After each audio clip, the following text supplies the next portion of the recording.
TSA and airport security in 2025 can be a nightmare for senior travelers with medical devices like a pacemaker, hearing aid, or wheelchair. Here's a true story.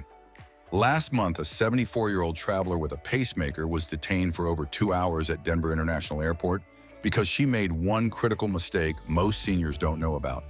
The TSA agent had never seen her specific medical card, questioned whether her device was real, and called for additional screening that delayed her flight. She missed her connection and spent an extra night in the airport hotel. This could happen to you if you don't know the updated 2025 TSA rules for seniors traveling with medical devices.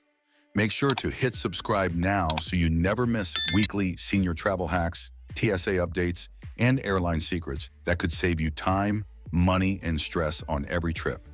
Today, I'm walking you through everything you need to know about navigating airport security and TSA checkpoints when you're traveling with a pacemaker, hearing aids, wheelchair, crutches, walker, or any other senior mobility aid. We'll cover the exact procedures for each device, the paperwork you absolutely must carry, the magic words that get TSA agents to help you faster, and real-life stories from seniors who learn these lessons the hard way. Plus, I'll share the one wheelchair secret that TSA doesn't publish on their website that could save you 45 minutes of waiting time. Let's start with pacemakers because this is where seniors make the most dangerous mistakes. If you have a pacemaker, defibrillator, or any implanted cardiac device, you cannot go through the standard metal detector or millimeter wave scanner. These machines can interfere with your device's programming and potentially cause life-threatening malfunctions. But here's what most people don't realize about the TSA pacemaker process. The moment you approach the checkpoint, you need to immediately inform the TSA officer that you have an implanted medical device. Don't wait until you're next in line. Don't assume they'll figure it out when the machine beeps. Tell them right away. The magic phrase is this: I have an implanted cardiac device and cannot go through any screening equipment. Use those exact words because TSA agents are trained to recognize this specific language. You'll need to carry your pacemaker identification card at all times. Not a photocopy, not a picture on your phone, but the actual physical card your cardiologist gave you. This card contains critical information about your specific device model and manufacturer. Some TSA agents have never seen certain types of cards, which is exactly what happened to that traveler in Denver I mentioned earlier. But there's something else about pacemaker screening that could catch you off guard. You'll receive a manual pat-down instead of going through the scanner, but the TSA agent will also swab your hands and test for explosive residue. If you've been handling certain medications, lotions, or even some cleaning products, you might test positive for trace amounts of substances that trigger additional screening.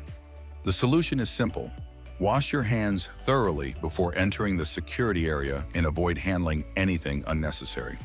Here's a real-life example that shows why preparation matters. Margaret, a 68-year-old from Phoenix, was traveling to visit her grandchildren with her new pacemaker. She had her card, informed TSA properly, and expected a quick pat-down.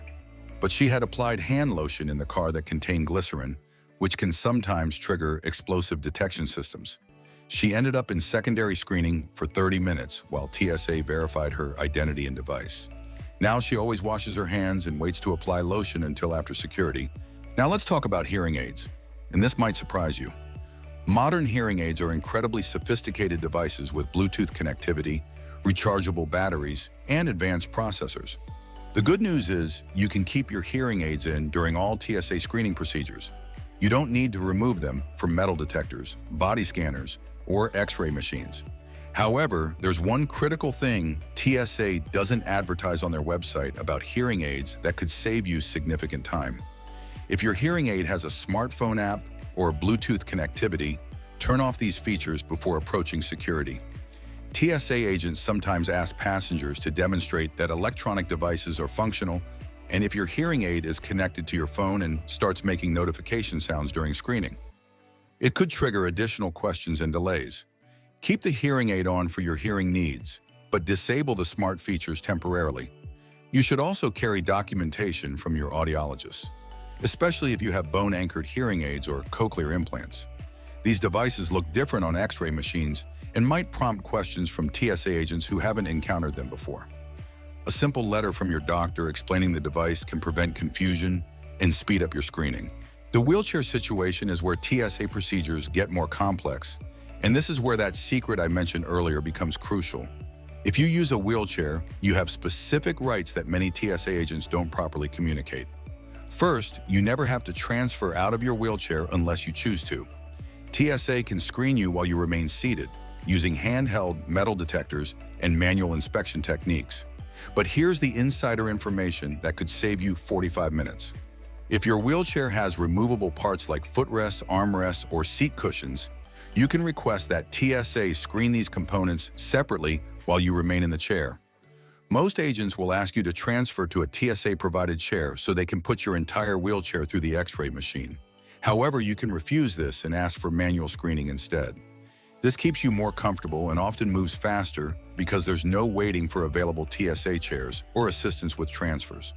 When you're traveling with a power wheelchair or scooter, the battery regulations become critical.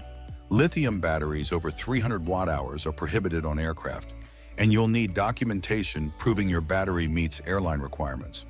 But here's what really happens when you arrive at the gate with a power wheelchair. The ground crew needs advance notice to prepare special loading equipment. If this wasn't arranged during booking, you could face significant delays or even be denied boarding. Let me share another real-life example. Robert, a 72-year-old veteran, travels frequently with his power wheelchair. On a trip from Atlanta to Seattle, his battery documentation was questioned by both TSA and airline staff because the paperwork was outdated. His wheelchair manufacturer had updated their specifications, but Robert was carrying old documents.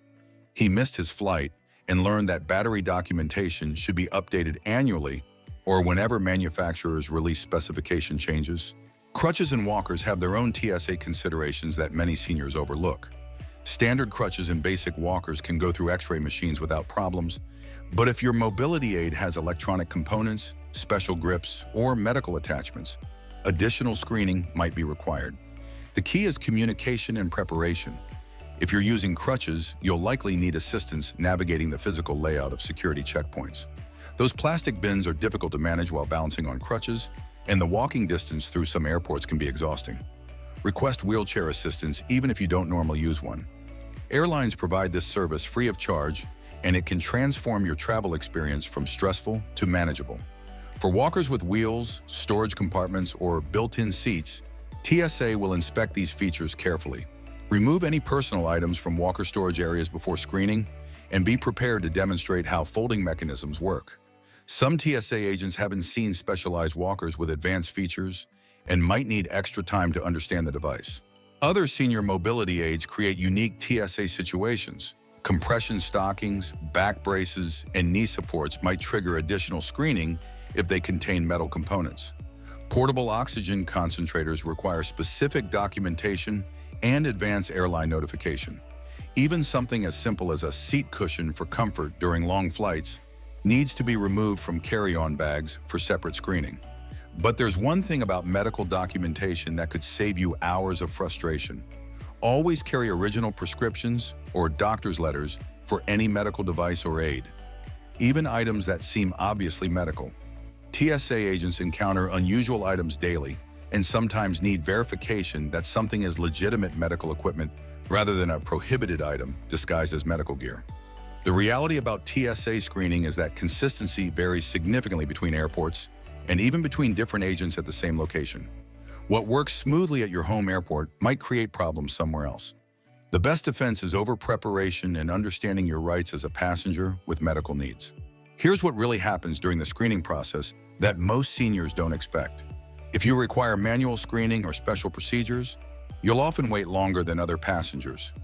TSA needs to call for specialized agents, and during busy travel periods, this can add 20 to 30 minutes to your security experience. Plan accordingly by arriving at the airport earlier than you normally would. When problems arise, know the escalation process. Every TSA checkpoint has a supervisor on duty who can resolve conflicts or confusion about medical devices. If an agent seems unfamiliar with your equipment or questions your documentation, politely ask to speak with a supervisor. Use this exact phrase: "I'd like to speak with your supervisor about medical device screening procedures." This immediately signals that you know your rights and expect proper treatment. The emotional aspect of TSA screening with medical devices shouldn't be underestimated. Many seniors feel vulnerable, embarrassed, or anxious about drawing attention to their medical needs. Remember that TSA agents are trained to handle these situations professionally, and you have every right to travel safely and comfortably, regardless of your medical requirements. Technology continues evolving, and TSA procedures change accordingly.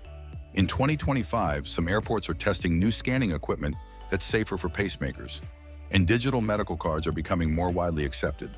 Stay informed about these updates because early adoption of new procedures can often provide smoother experiences than sticking with older methods.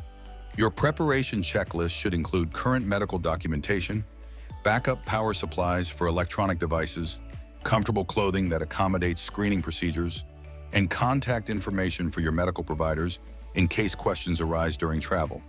Most importantly, give yourself extra time and maintain patience throughout the process. The difference between a stressful airport experience and a smooth journey often comes down to knowledge and preparation. Every senior deserves to travel with confidence, knowing exactly what to expect and how to handle any situation that arises. Stay ahead with weekly senior travel tips and TSA updates by hitting subscribe now so you're always ready for your next adventure. Safe travels, and remember that with proper preparation, your medical needs never have to limit your travel dreams.